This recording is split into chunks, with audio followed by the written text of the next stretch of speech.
Today, we're going to talk about the money in your bank account, specifically the US dollar and the British pound. And I'm willing to bet that what we're about to uncover will completely change how you think about your money forever. So let me ask you a question. When you think about where money comes from, what do you picture? Probably some giant government printing press, right? Just churning out stacks of fresh bills. Well, what if I told you that for almost all the money in our economy, that picture is completely wrong? Get this. According to the Bank of England, only about 3% of the money in the UK is actual physical cash. 3%! That's it. So, if it's not cash in a vault somewhere, what on earth is the other 97%? To answer that, we really have to break down what modern money is. And spoiler alert, it has almost nothing to do with gold bars in a vault and everything to do with a system of promises. You see, both the US dollar and the British pound operate on what's called a fiat system. Now that sounds complicated, but it's pretty simple. All it means is that our money's value isn't tied to something physical, like gold. Instead, its value comes from a government promise, and more importantly, our collective trust that it's actually worth something. And here's where things start to get a little weird. Your money? It has a split personality.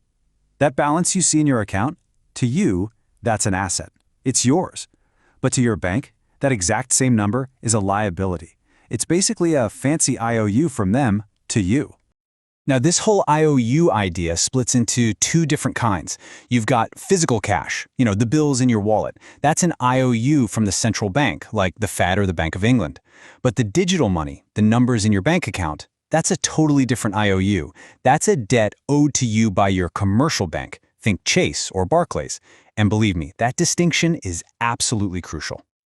So, what does that difference actually mean for all the money out there? Well, the numbers, they're pretty staggering. Yeah, remember that 97% figure we talked about? Here it is in plain sight. In the UK, almost all the money, it only exists as electronic deposits. It's just those digital IOUs from commercial banks. The actual physical cash, it's just a tiny little sliver of the whole pie. And this isn't some abstract academic idea. This is the nuts and bolts of how our economy actually works. I mean, just think about it for a second. Your salary gets deposited, you pay your mortgage, big companies make massive deals. None of that is happening with armored trucks full of cash, right?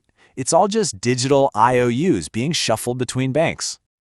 Okay, but things are a little different over in the US. Now, digital money is still king, for sure, but there's way more physical cash floating around, up to 4 times more than the UK, percentage-wise. So, why is that? Well, the biggest reason comes down to the US dollar's special status. It's the world's main reserve currency. That means massive amounts of physical dollar bills are held and used by people and businesses all over the globe, completely outside the American banking system. But here's the kicker. Even though that cash is overseas, it still gets counted as part of the official US money supply. All right, so this all leads us to the real million-dollar question, or maybe I should say trillion-dollar question. If most money is just digital numbers and it's not coming from a government printing press, then who or what is actually creating it? The answer, well, it's probably not what you think. Here it is. The vast, overwhelming majority of money is not created by the government. It's created, and this is going to sound crazy, it's created out of thin air by regular commercial banks. Every single time they make a low. So how does this magic trick actually work? Let's say a bank approves your mortgage. They don't go into a vault and pull out a stack of cash for you. Nope, they just type the numbers into your bank account. And in that one keystroke, two things are born at the exact same moment. A new asset for the bank, which is your loan, and a new liability for the bank, which is the deposit in your account. And that deposit, that's brand new money that just entered the economy. This is literally the engine of our entire economy. But think about what that means.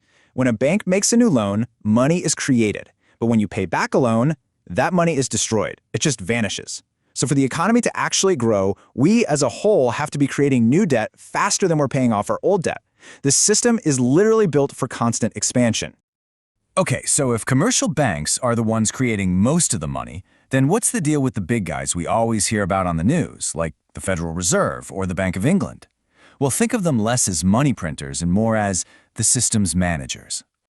The whole idea behind these central banks is that they're supposed to be independent from the day-to-day circus of politics. This operational independence lets them make really tough, sometimes unpopular decisions, like hiking interest rates to fight inflation, without having to worry about how it'll play in the next election.